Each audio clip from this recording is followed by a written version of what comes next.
Alright guys, TacticalRab back again today. I hope you're all doing well and enjoying your day so far, and there's been a lot of discussion these last 24 hours regarding expansion teams potentially not arriving to CDL for 2022, especially given the roster mania chaos which is continuing right now. So many players right now not having a spot in the league, and some players probably thinking they'd get an opportunity next season. If that's not the case, what does that mean for the CDL more widely, but also the pros that we have? Intrigued to take your thoughts in the comment section below. Like if you guys enjoyed the video, subscribe if you are new as always, I'd greatly appreciate it. It really helps out the channel.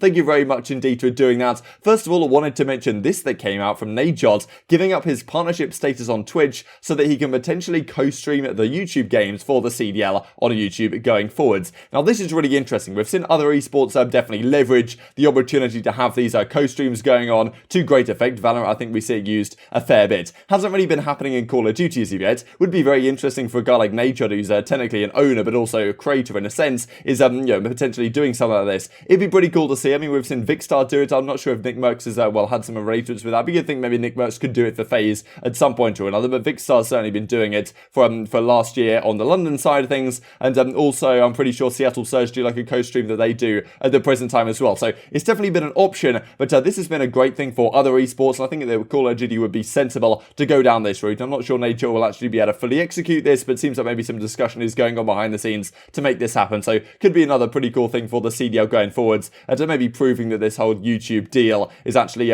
worth a beneficial factor for the CDL going forwards. Now, wanted to talk about Standoff. Yesterday, Standoff has arrived into the game. It's about time, baby. It's finally here. It is back, as Treyarch say. The legendary Standoff comes to 6 vs 6 in the Season 3 Reloaded. This is the map overview if you guys aren't familiar with it, and we'll look at it in a second exactly how this works for certain game modes, because already it's been added into the game. I think as Scrode says right here, in League Play and custom games for Search and Destroy and Hardpoint. So seems like they're very confident that it is going to be played in both of these game modes for professional play. Now, I'm pretty sure they haven't removed any other modes as of yet, so everything else is still there until the pros decide exactly what they want to get rid of. But in Control, there is another question as to whether exactly it is going to work. So as you can see right here, this, if you guys aren't familiar with Standoff, these are the hardpoint rotations. First one is here in the courtyard, so one team spawns on this side, one team spawns over this side. First one's down here in the courtyard, second one's over at Green Building, third one's over at Granny's. This was like, Granny's is the real money here. Like Green, you can kind of contest a bit, get in the front, lay down, stuff like this.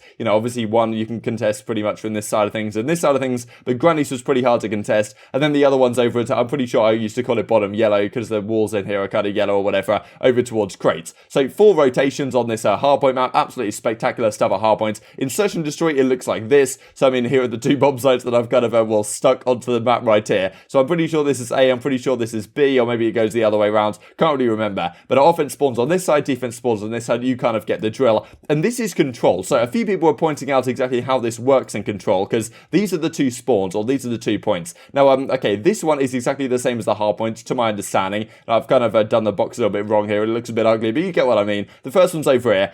The second one is over here by the crates. I thought that they might make the second control point just the hard point instead, and I saw some discussion on this, the fact that this point is very close to the defensive spawn, but I think they're going to make the spawns actually clever for this. Well, if they have any idea what they're doing, they'll make these spawns reasonable. I've put the kind of circles right here where the spawns could and potentially should be, and I would say there should be something like this, because in Capture the Flag back in the day, this is how it used to be. The spawns quite often, so your defenders, for example, if you're trying to defend your flag, which was over here, the defenders would spawn over towards this side of green, just over like this part right here, and they would have the choice whether they overextend and try and capture the other guy's flag, or whether they rotate back and try and defend their guy's flag. So I'm pretty sure Trek understand the fact that you can get people spawning back green here, and that is a more sensible spawn. And otherwise, you'd often get spawns on the offense side, you'd get spawns over here towards where the A bomb is, and then you can have the choice which way to go. So I actually think that early on in the game, you could probably spawn back here and spawn back here like normal, and that would be the early rotations for this first point. And once this is captured, then the spawns can actually change so that it makes this more logical. However, I do think that there's only 2 entrances to this one, right, over by crates. If you have this in the bottom building like the hard point, there's 3 entrances, there's 2 doors, and you can come from up top. So I honestly think this would be maybe better placed down low here, because 2 entrances to a control point to me just seems a little bit suspect. Seems potentially too easy to hold down once the offense gets in it, if the spawns work in their favor, and maybe too easy for the defense to work out if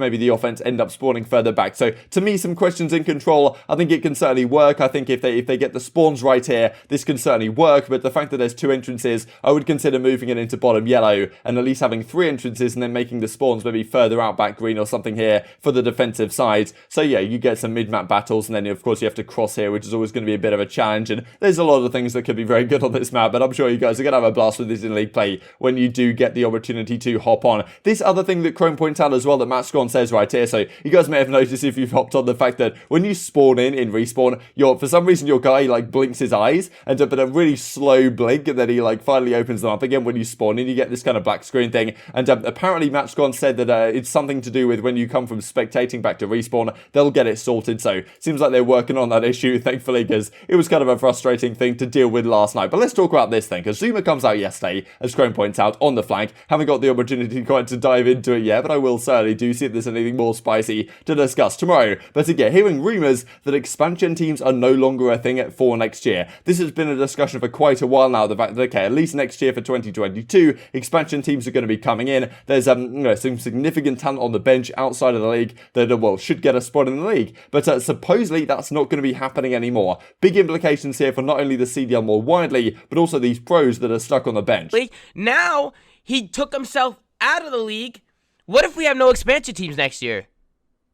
What, he's just going to say, F it? I'm hearing rumors that expansion teams are no longer a thing. So one of the reasons I imagine this could potentially be the case is just because there hasn't been any opportunity to do live events. It's very difficult to prove profitability or to prove this is actually a good idea for a load of new investors, given the fact that the last 12 months has all been online. And they haven't got the opportunity to prove the fact that, okay, yeah, you're making this, well, you're buying a team to get your own home, like, location, but yet you can't really do any, well, events in your own home location. So I'm sure investors are like, all right, hang on a second, is this actually worth my time? I can't even really tap into a local fan base like you're kind of selling me to, because I can't even have local events as of yet, or, you know, we can't really prove that those local events are actually successful because we haven't had them for the entirety of the last year. So if I was an investor, I would be pretty skeptical. I'd be, well, biding my time, because especially the whole idea with these leagues is that if you buy in first, you effectively get guaranteed return you get a guaranteed return in the sense that the value of your spot will go up over time. So these guys played 25 million or whatever. Now the idea is that the next round of investment will be like 28 mil, 30 mil or something like that. So at least the first people investing can go back to whoever's investing into them and say, look, okay, well, our spot used to be worth 25 mil, now is worth 30 mil, so we're making a crazy amount of cash already. Like, technically we've made some money, even if we're losing a lot of money,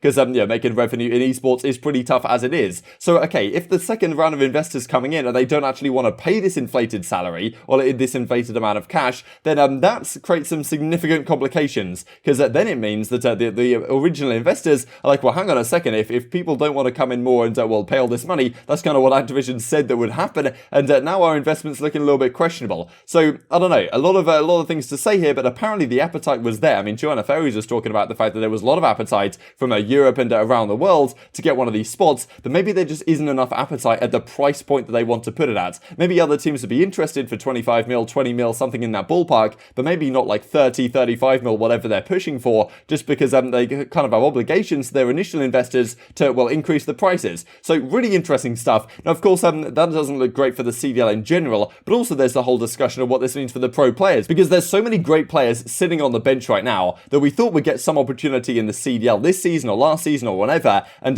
well, it clearly hasn't happened as of yet. And one of the real interesting ones to me is Decimate, right? Because we saw just a few days ago the Decimator benches himself off of the Seattle Surge with the intention, you would have thought, to, well, not exactly, well, find himself in a difficult spot for next season, because I think maybe his idea was, all right, Seattle are garbage, we're just going to get completely bodied for the rest of the year. That's not going to look good for me if I'm on a team that's getting absolutely destroyed, and therefore my stock for next season is pretty low as a result of going on to Seattle and not really improving that team. Therefore, it's better for me if I just dip from this team and actually keep my stock high in the Challengers region for next side, or maybe even make more money through some of these online tournaments. So okay, interesting decision certainly. I don't necessarily think it was the right one, especially if there's no expansion next season anyway, right? Because, well, the idea is you're keeping your stock high to get picked up by a better pro team in theory, but if there are no better pro teams to pick you up, then the current teams are looking at what you did last season and thinking, all right, hang on a second, maybe we don't want this guy, then you're finding yourself in a very difficult spot. And these are just some of the players that are sitting on the bench right now, as Salvation's Elite points out a few days ago. You've got Dylan, you've got Zero, of course, TJHaLy, Alex, I mean, Alex is coming back into the team now, but you've got Methods,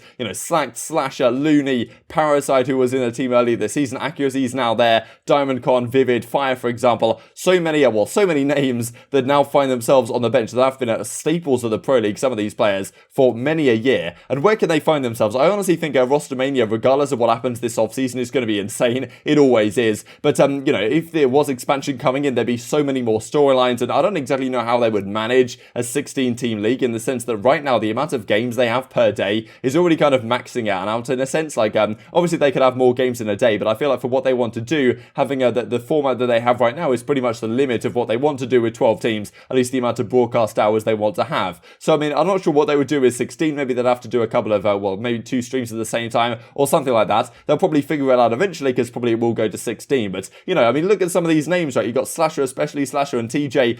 We were thinking, okay, some other teams might decide to build around these players going forwards next season. Maybe Rise Nation come in and they decide, all right, we're going to get Gunless back, Slasher and TJ back, maybe even get Loony back, or get someone else onto the team and try to run it back to the World War II days, given we are going back to World War II Vanguards. Supposedly, that could be an option, but I'm not sure one of the existing teams wants to go down that route. They have their, they have relationships already built, they have players that they want to build around for the future, so many big implications of this, and potentially many big names going to be stuck on the bench for a while longer than we already thought. Will these guys decide just to power through challenges again next season? If you're a guy like Slasher, for example, right, and if you're Slasher, you haven't really been playing challenges this season, and maybe you don't get picked up next year, I don't really know, right? It's tough to say. Like, let's say Octane finds his spot somewhere, does Slasher get a spot back in the league? You'd imagine certainly he does, but I mean, someone of, maybe a guy like Accuracy, a guy like Methods, for example, there's not too many main assault rifle spots going around the league. Do they decide just to power through challenges for another year with the hope that it then does expand and they can get back in the league, or do they decide to do something else with their life? I mean, it's somewhat tough to say, but I'm sure there's a lot of discussion to be had on this in the coming days, especially because of this that Zuma said yesterday, actually, which I thought was pretty hilarious,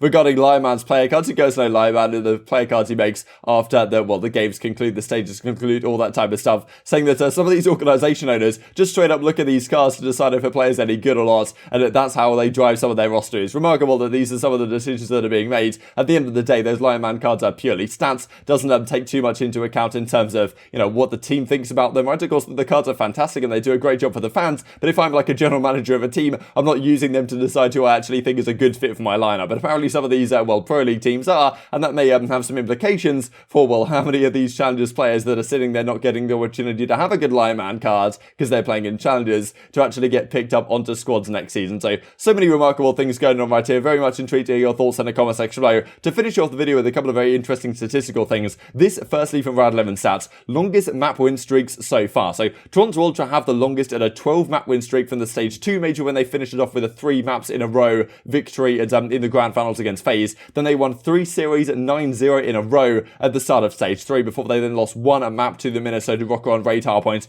right at the start of that series. So they won 12 maps in a row. Now, FaZe won 11 maps in a row at the Stage 1 Major. FaZe also, pretty incredible actually, won 11 maps in a row from Stage 3 into the Stage 3 Majors. So I didn't really realise they were going on such a tear, but of course they 3-0'd OpTic right to the end of Stage 3. Then they go into the Major, they 3-0 Dallas, and they end up on an 11 map win streak at the Major. And then, OpTic Chicago also have a 10 map win streak at the Major. So a lot of teams hitting form right now at a pretty deadly time as we go into Stage 4 in just a few days' time. And this, I thought, was an incredible statistic for me doesn't do no drugs from teams ranked by average map wins per series. Now, this is just ridiculous. As you can see right here, Surge 1.37, Paris 1.39. So every series on, expected probability, Surge are going to win 1.4 maps or something, which isn't exactly great when, of course, you win some, you lose some. Now, most teams under 2. Dallas get over 2, OpTic get to 2.15. The incredible one to me is FaZe, right? They have a 3.04 average map wins per series. Now, this is because, of course, in the Grand Finals, they can win 5 maps, right? They've won 5 maps twice in Grand Finals now, up against Dallas Empire, now up against New York Subliners, and they lost 5-3, I'm pretty sure, to Toronto Ultra at the Stage 2 Major. So if you balance out all of their series, including the ones that were best of 9s and went all the way to 5 maps, or at least some team had to win 5 maps, sometimes FaZe, they actually on average have won more than 3 maps per series. So of course in a normal series you can only win 3 maps, but given the other maps are coming on average, they actually win more than 3 maps in each and every series they play, which is such a ridiculous statistic. But intrigued to hear your thoughts on all this stuff in the comment section below. Hope you guys enjoyed the video. If you did enjoy it, I'd greatly appreciate a like on the video. It really helps out the YouTube algorithm that you enjoyed this content. Other people like you may enjoy this content as well, and I've grown the competitive Call of Duty community. Thank you for watching as always, take care, and I will see you next time.